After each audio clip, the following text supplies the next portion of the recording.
How to remove green screen on Capcut. Hello guys, this is Atticus and welcome back to another tutorial video.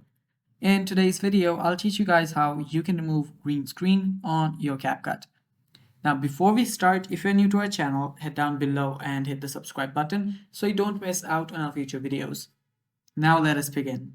First, you will need to head over to your file location where you have stored all of your green screens and whatever videos or photos you want it on top of. So I'll just select an image here.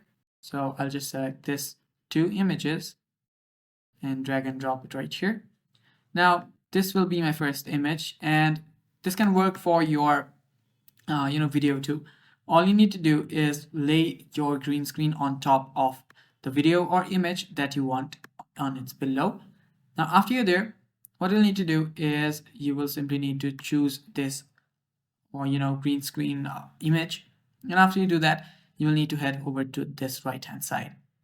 Now after you're there, you can see a lot of options here. Now what you need to do is you'll need to head over to cutout, and under cutout you will need to select this chroma key. Tap on chroma key and you'll need to tap on color picker. So tap on color picker and then make sure that you select the green.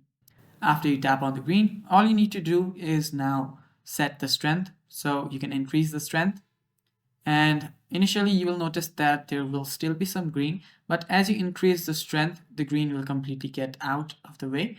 Now you can set it wherever you'd like, and now if you want to add shadows, you can add shadows too. It's completely up to you. Now tap on export to export this and you're done.